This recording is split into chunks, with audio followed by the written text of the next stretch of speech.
ناظرین کی خدمت میں سلام و آداب. آپ دیکھ رہے ہیں وائس آف لداخ. آج سوموار ہے، جنوری کے 13 اور رجب کے 12 تاریخ. آج کی تازہ ترین خبروں کو لے کر میں سید ہاشم رضوی حاضر خدمت. ناظرین سے گزارش ہے کہ تازہ ترین خبروں اور حالات و واقعات سے باخبر رہنے کے لیے ہمارے چینل کو سبسکرائب کریں اور خبریں آخر تک ضرور دیکھیں. آپ دیکھ رہے ہیں آپ کا پسندیدہ news channel voice of Ladakh.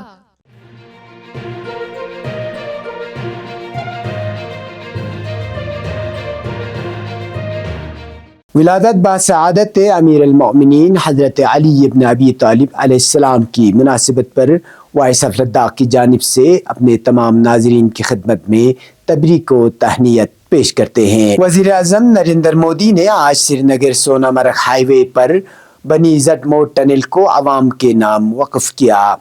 اس دوران مقامی لوگوں نے خطے کی ترقی پر خوشی کا اظہار کیا.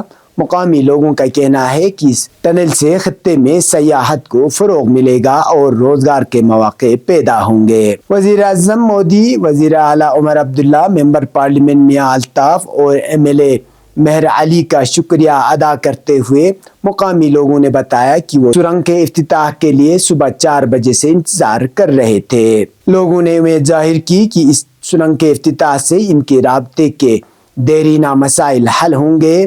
یہ خطہ جو پہلے شدید برف باری کی وجہ سے 6 ماہ سے زیادہ عرصے تک ملک کے باقی حصوں سے منقطع رہتا تھا، اب سال بھر رسائی حاصل کر سکے گا.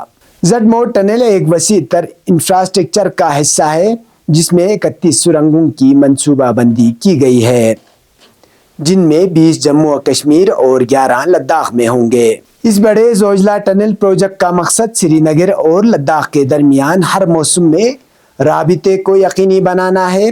زیر تعمیر زوجلا ٹنل جو تقریباً 12,000 فٹ کی بلندی پر واقع ہے، سونا مرگ کو دراس سے جوڑے گی اور توقع ہے کہ دسمبر 2026 تک مکمل ہو جائے گی. ایک بار آپریشنل ہونے کے بعد یہ فوجی نقل و حرکت کے لیے کافی اہم ہوگی، خاص طور پر سردیوں کے دوران جب روایتی راستے برف باری کی وجہ سے بند ہو جاتے ہیں. 27,000 کروڑ روپے کی تخمینہ لاگت سے تعمیر کی گئی زڈ موڈ ٹنل سونا مرگ تک سال بھر رسائی کو برقرار رکھنے کے لیے اہم ہے، جو سری لیہ ہائی وے سے متصل ایک اہم مقام ہے. یہ سرنگ یہاں سیاحت کو بڑھانے کے علاوہ دفاعی افواج کے لیے رابطے کو بہتر بنا کر فوجی کارروائیوں میں بھی مدد دے گی.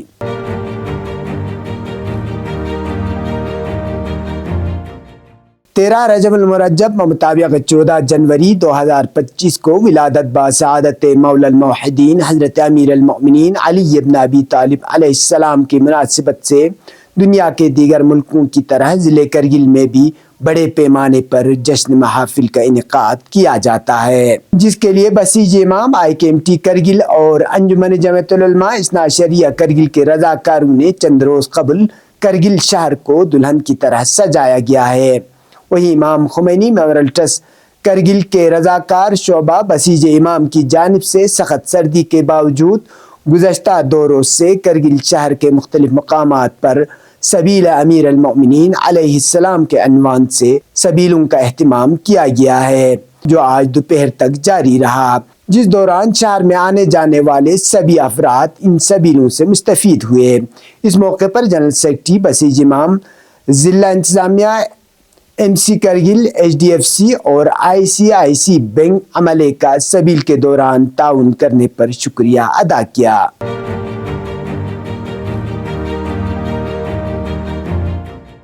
10ویں اور 12ویں جماعت کے بچوں کو اچھی تعلیم سے آراستہ کرنے اور امتحانات میں بہتر کارکردگی کا مظاہرہ دکھانے کے خاطر گزشتہ سال سردیوں میں UT انتظامیہ اور ضلع انتظامیہ نے 10ویں اور 12ویں جماعت کے بچوں کے لیے ریزیڈنشل کوچنگ کا اہتمام کیا گیا تھا. تاہم اس سال سردیوں کے ایام میں گزشتہ سال کی طرح ریزیڈنشل کوچنگ کا انتظام نہ کرنے کو لے کر طلباء کے والدین اور ولیج ایجوکیشن کمیٹیز کی جانب سے دوبارہ ریزیڈنشل کوچنگ کو شروع کرنے کا مطالبہ کرتے ہوئے ہل کونسل سیکریٹریٹ میں ایک پریس کانفرنس دی، جس میں ضلع کرگل کے مختلف علاقوں سے تعلق رکھنے والے VCs اور بچوں کے والدین نے شرکت کی.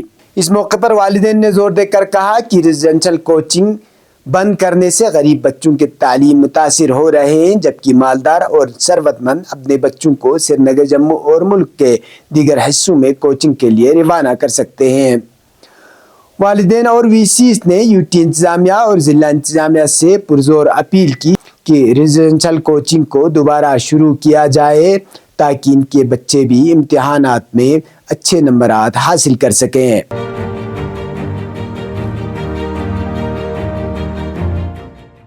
گزشتہ 24 گھنٹوں کے دوران مطلع صاف رہا اور درجہ حرارت میں کمی دیکھنے کو ملا۔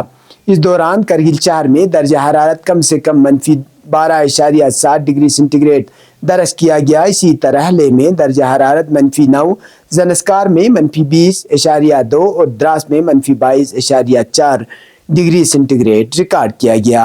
اب پیش قومی اور بین الاقوامی خبریں۔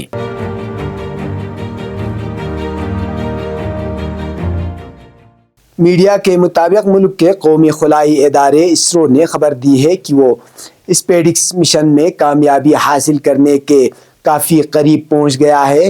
اسرو نے ایک سوشل میڈیا پوسٹ میں بتایا کہ اسپیس ڈاکنگ تجربے کے تحت دونوں خلائی جہاز اس وقت 230 میٹر کی دوری پر ہیں اور دونوں ٹھیک طریقے سے کام کر رہے ہیں۔ اسرو کے بیان میں آیا ہے کہ ڈاکنگ کے لیے دونوں خلائی جہازوں کو 225 میٹر کے فاصلے تک لانا ہے، تاہم اسرو نے ڈاکنگ تجربات کے لیے کوئی تاریخ طے نہیں کی ہے۔ قابل ذکر ہے کہ اسپیڈکس مشن کے تحت ہندوستان خلائی جہاز کو ڈاک اور آن ڈاک کرنے کی اپنی صلاحیت کو ظاہر کرے گا، اور اگر وہ اپنے اس تجربے میں کامیاب ہو جاتا ہے تو ہندوستان امریکہ، روس اور چین کے بعد چوتھا ایسا ملک ہوگا جو خلائی ڈاکنگ ٹیکنالوجی حاصل کر چکا ہوگا۔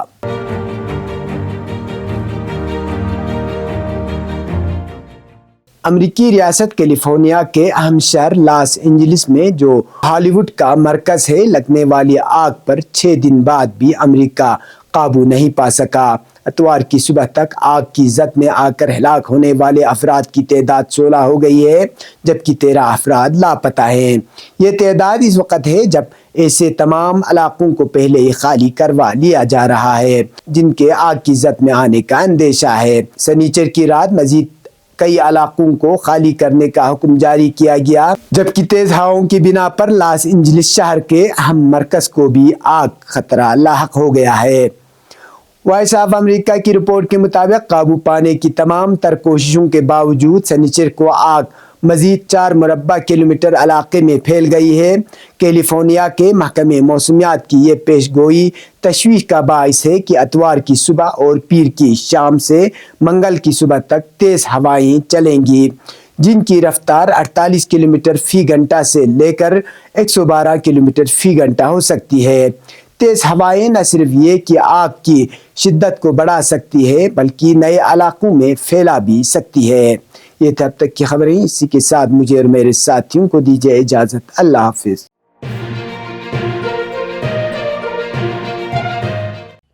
مقامی، قومی اور بین الاقوامی خبروں سے باخبر رہنے کے لیے چینل کو لائک، شیئر اور سبسکرائب کریں، ساتھ ہی بیل آئیکن دبانا نہ بھولیں۔